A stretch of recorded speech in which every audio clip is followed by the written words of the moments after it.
Every major conflict in The Legend of Zelda, every cursed artifact, every kingdom-ending catastrophe can be traced back to one moment. The moment mortals looked at divine power and said, "Yeah, I'll take that." Today, I'm breaking down the biggest conspiracy theories hiding in Hyrule's history, starting with the war that started it all, the Interlopers' War. Long before Ganondorf, long before the Triforce split into three pieces and ruined everybody's day, there was a tribe of ancient Hylian sorcerers who decided they wanted to claim the sacred realm for themselves. Their weapon of choice? Dark magic, and not the fun kind. The kind that makes the golden goddesses personally intervene. This tribe launched a full assault on the sacred realm, attempting to seize the Triforce through sheer magical force. The goddesses responded by ordering the spirits of light to rip that power out of them and seal it into an artifact called the Fused Shadow. Then they banished the entire tribe to the Twilight Realm. Over countless generations, these exiled Hylians physically transformed into an entirely new race, the Twilight, which is, not ideal. But here's where it gets complicated.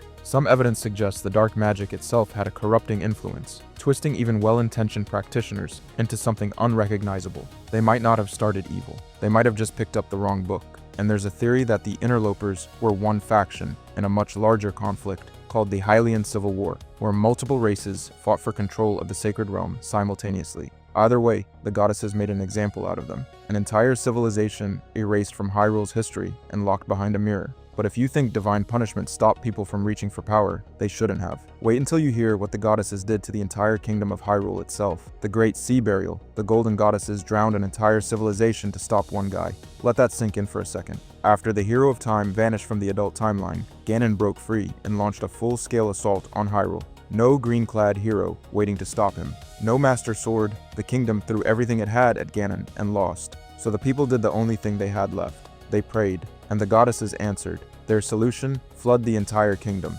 Every castle, every village, every field, buried under an ocean so vast it would eventually be called the Great Sea. Before the waters came, chosen survivors were instructed to flee to the highest mountaintops. Everyone else? Gone. Over generations, those survivors built new homes, new cultures, new identities. And slowly, old Hyrule faded into bedtime stories. Grandmother's tales about a kingdom beneath the waves that most people stopped believing in entirely. Here's where it gets darker. Some believe the flood was specifically triggered because Ganondorf murdered Zelda, the bearer of the Triforce of Wisdom, leaving the kingdom spiritually defenseless. That reframes everything. The goddesses weren't just protecting their people, they were passing judgment. And the worst part? Centuries later, Ganon broke free again anyway. The death of an entire civilization, the erasure of a kingdom's history, all temporary. The goddesses committed the most extreme act of divine intervention in Zelda history, and it didn't even work.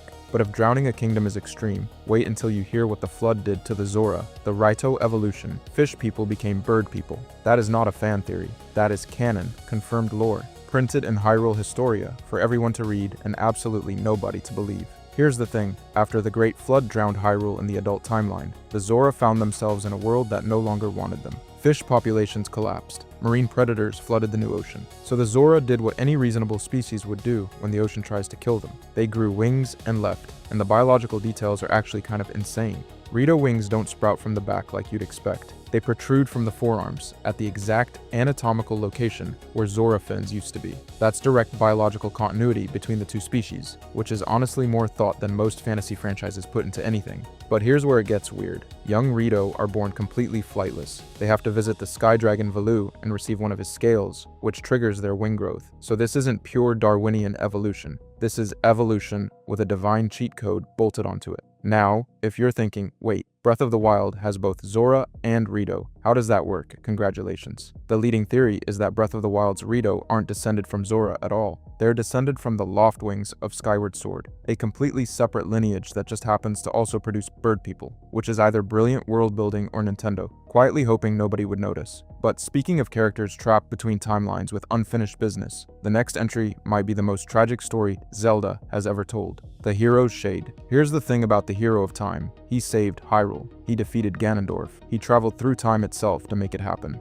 And then he went back to being a kid, warned Zelda about Ganondorf's treachery, and prevented the whole nightmare from ever occurring in the child timeline. Problem solved. Kingdom saved. Except nobody remembers any of it, because that's the cost of undoing your own legend. The Hero of Time lived out a full lifespan after Ocarina of Time, grew old, had children, and died. And not a single person in Hyrule knew what he'd done. Zero recognition, zero songs, zero statues. The greatest hero the kingdom ever produced, and he was just some guy. But it gets worse. His spirit couldn't rest, not because of some curse, but because he carried combat techniques and ancient wisdom that would vanish permanently the moment he was gone. So he lingered, for centuries, an undead swordsman in golden armor with a single, glowing red eye, waiting in the Twilight Princess era to teach his descendant the skills he never got to pass down in life. And yes, he calls the Twilight Princess Link my child. He fathered children, he built a family. He tried to live a normal life after saving the world, and it still wasn't enough to find peace. Hyrule Historia confirms all of this. The most iconic Link in the franchise died forgotten, remained restless for hundreds of years, and kept working beyond death just to feel like his existence mattered. That's not a conspiracy theory. That's just the saddest thing in Zelda. But if you think a hero being forgotten is dark, wait until you see what the Stone Tower Temple says about an entire civilization trying to dethrone the gods. The Stone Tower Temple. There's a dungeon in Majora's Mask that flips completely upside down, and when it does, a colossal statue is revealed that looks exactly like Majora's Mask. Horns, grotesque expression, full demonic aesthetic. Nobody tells you this, the game just lets you discover it. But here's the thing, the Stone Tower Temple wasn't just some random dungeon the devs threw together. The architecture tells a story, and that story is basically an ancient civilization committing blasphemy in brick and mortar. Throughout the temple, imagery depicts figures reaching toward the Triforce in ways that suggest mockery rather than worship. The ancient Icona people who built this place carved their ambitions into stone and pointed them at the sky. The whole structure reads like a monument to hubris. The parallels to the Tower of Babel are unmistakable. Both structures represent civilizational arrogance on a cosmic scale, built by people who decided they didn't need gods telling them what to do. The Icona Kingdom constructed an architectural rebellion against celestial oversight, which is, not ideal when celestial beings are actually real and actively paying attention. And it gets weirder. When you invert the temple, that massive Majora statue suddenly looms over everything, and the layout shifts to reveal entirely new paths. The fact that Majora's Mask was sealed somewhere in the region, and this temple exists in the same cursed corner of Termina, feels deeply intentional. These people didn't just defy the gods. They were playing with forces they had zero business touching. The development team deliberately leaned into ambiguity, leaving the lore open to interpretation rather than spelling it out. Mission accomplished. But if the Stone Tower Temple builders were playing with forces beyond their understanding, the next entry involves someone who seems to understand those forces perfectly, and that's somehow worse. The Happy Mask Salesman. There is no character in the entire Zelda franchise more unsettling than the Happy Mask Salesman. Not because he's evil, not because he's dangerous, but because he smiles too much, knows too much, and can do things that absolutely no one in this universe should be able to do. Let's start with the obvious. This guy travels between Hyrule and Termina like he's catching a bus. Link needed to fall through a twisted dimensional void just to get there, and this man apparently strolls back and forth on business trips. But here's where it gets genuinely creepy. When Link speaks to the salesman inside the clock tower, the in-game clock disappears entirely from the interface. Time literally stops. Not slows down, stops. Most players never notice this, but it's intentional, and he somehow possessed Majora's Mask in the first place, one of the most powerful artifacts in the entire series. He carried it around like it was inventory. That's not normal merchant behavior. So, what is he? One theory proposes he's a god of masks, a deity whose very existence gives every mask in the series its transformative power. Every time Link puts on a mask and becomes something else, that power flows from this one smiling weirdo in the clock tower. But the wildest interpretation is also the most meta. Some believe the Happy Mask Salesman represents Shigeru Miyamoto himself. The salesman's backpack is covered in faces. He teaches Link the Song of Healing, and he controls transformative identities through the masks he collects. Miyamoto has openly stated he dreamed of directing puppet shows as a child, a man who controls faces, identities, and entire worlds through the things he creates. Sound familiar? But if one interdimensional mass deity wasn't enough to process, wait until you hear about two ancient civilizations that might secretly be the same people. The Zonai-Twili connection. If you put a picture of Zonai architecture next to a picture of Twili artifacts, you'd swear they were made by the same people, and honestly, they might have been. Let me lay this out. The fused shadow, the sealed dark magic of the interlopers, features serpent-like creatures with their heads meeting at a central circle. Now go look at Zonai ruins. Same serpents, same circular design, same exact motif carved into stone thousands of years apart in two supposedly unrelated civilizations. That's not a coincidence. That's a signature, but the serpents are just the start. Both civilizations use identical eye-like symbols across their decorative patterns. You'll find them on fused shadow fragments, on Twili clothing, and scattered across Zonai stone structures, like someone was stamping a brand onto everything they touched. Shared fashion choices are one thing. Shared sacred iconography is something else entirely. Here's the connective tissue. The green energy powering Zonai technology looks remarkably similar to the twilight magic the Twili employ. Two civilizations separated by dimension and possibly thousands of years, independently developing what appears to be the same fundamental magical principle. That's either the biggest coincidence in Hyrule's history or evidence that they were drawing from the same source. And when Tears of the Kingdom dropped, it made things worse. The Zonai hieroglyphics and architectural styles matched Twilight Princess's Twili aesthetic so closely that the community collectively lost its mind. Same visual language, same design philosophy, same energy, literally. The wildest version of this theory, the Zonai and the Twili aren't just connected. They're the same civilization, split across different timeline branches, or separated by some dimensional event that sent one group to the sky and the other into the Twilight realm.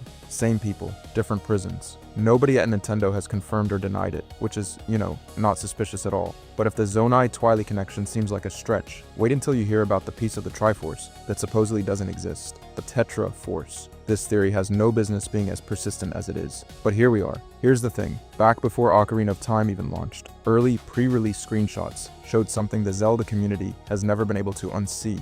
Link's Hylian shield displayed not 3 triangles, but 4. A 4th inverted triangle sitting right there in the empty geometric center where the 3 primary Triforce pieces meet. And the moment fans noticed it, the question became obvious. If the Triforce is supposed to be complete, why does it have a hole in the middle? The most popular answer, time. Skyward Sword practically screams it. The entire game revolves around temporal manipulation. Impa guards temporal secrets across multiple eras, and the Triforce of courage, wisdom, and power all feel incomplete without a force governing the dimension they exist within. A Triforce of time wouldn't just fill a geometric gap, it would fill a narrative one. Imagine a single artifact that lets its wielder travel between the 3 timeline branches created by Ocarina of Time's ending. That's not fan fiction. That's a structural solution to the biggest continuity problem the franchise has ever created. But here's the kicker. Every official Zelda source treats the Triforce as a trinity. 3 goddesses, 3 pieces, 3 virtues. No 4th piece has ever appeared in any canonical game, and every Zelda game released after Ocarina of Time quietly removed the 4th triangle from Link's shield. Skeptics call it an abandoned design element, concept art that didn't survive development. Believers see it differently. They see concealment. When every official source ignores something and the community collectively responds with, yeah, but what if they're hiding it? That theory has achieved a kind of immortality no official statement can touch. The Tetraforce might not be real, but it refuses to die. And honestly, a missing piece of divine geometry is almost comforting compared to what might actually be pulling the strings behind Hyrule's worst disasters. The Calamity's true source. Every single victory in the Zelda franchise might be completely meaningless, and I can prove it. When Demise is defeated at the end of Skyward Sword, he doesn't just die. He curses the hero and the goddess bloodline, declaring that an incarnation of his hatred will forever follow their kind, dooming them to wander a blood-soaked sea of darkness for all of time. Not a threat. A supernatural binding. A cosmic contract that locks 3 souls into an infinite loop of reincarnation, conflict, and death. Every Link, every Zelda, every Ganon, all just the latest iteration of a cycle that literally cannot end. Here's where it gets genuinely unsettling. This curse isn't just dramatic villain dialogue. It's rooted in the Buddhist concept of Rinna, the cycle of death and rebirth bound by karma. Demise's hatred itself becomes a karmic force, perpetually generating malevolent incarnations as long as the 2 bloodlines exist. The curse doesn't need Ganondorf specifically, it just needs hatred. And hatred, as it turns out, is a renewable resource. Look at the pattern. Calamity Ganon emerges every few centuries, gets sealed away by whatever hero and princess happen to be available, then vanishes. For a while. Then it comes back. The divine beasts, the guardians, all of it was built because Hyrule's greatest minds understood this wasn't a problem you solve. It's a problem you manage, temporarily. But here's the kicker. The most compelling version of this theory proposes that the legendary battle, 10,000 years before Breath of the Wild, isn't unique at all. It's a distorted memory of multiple calamities from across all 3 timeline branches, compressed into a single legend. If Breath of the Wild sits at a convergence point where all 3 timelines collapse, then every Ganon, every apocalypse from every branch feeds into the same recurring nightmare, meaning every Zelda game you've ever played isn't about triumph, it's about temporary reprieve. Link doesn't win, he delays. Zelda doesn't save Hyrule, she buys it time. And Ganon doesn't lose, he waits, which is, not ideal. But if you think an inescapable cosmic cycle of violence is dark, wait until you hear what some people think Termina actually is. The Termina Purgatory Theory. This is the one, the theory that ruins Majora's Mask forever. and I mean that as a compliment. The premise is simple. Link dies in the Lost Woods after Ocarina of Time. He never makes it out. Termina isn't a parallel world, it's purgatory, and the entire game is a dead child learning to accept that he's gone. Elizabeth Kubler-Ross outlined 5 stages of grief: denial, anger, bargaining, depression, and acceptance. Majora's Mask has a central hub, 4 regions, and 1 final confrontation. They map perfectly. Clocktown is denial. The moon is falling out of the sky, and the townspeople refuse to acknowledge it. They plan festivals, they argue about whether it's even happening. Textbook denial. Woodfall is anger. The Deku scrubs are lashing out, blaming an innocent monkey for the poisoning of their swamp. The entire region runs on misdirected fury. Snowhead is bargaining. The Gorons are desperately trying to survive an endless winter, their leader dead, clinging to any hope of reversing what's already happened. Great Bay is depression. Mikau dies in Link's arms. Lulu has literally lost her voice from grief, and the entire region is soaked in loss that can't be undone. Icona Canyon is a land of the dead. The inhabitants know they're gone. They acknowledge it openly, but they can't find peace. It's the final emotional weight Link has to carry before the end. And the final confrontation with Majora, that's acceptance. But the theory goes deeper. Every transformation mask contains the trapped soul of someone who died while stuck in one of those stages. Wearing the mask means inhabiting their grief firsthand. Link isn't just visiting these emotions, he's living them. Then there's the happy mask salesman. Under this theory, he's a psychopomp, a guide between life and death. You've met with a terrible fate, haven't you? Isn't a question. It's a greeting from a spiritual guardian, making sure Link completes his journey. Every 3-day cycle isn't Link saving Termina. It's Link revisiting the same emotional challenges over and over until he reaches acceptance. He's not preventing an apocalypse, he's processing his own mortality. Which means every time you reset that clock, every time you felt that horrible transformation cutscene, you were guiding a dead child through purgatory, helping him accept he was never going home. Sleep well tonight. If you enjoyed this video and want to see more, click the video on the screen now.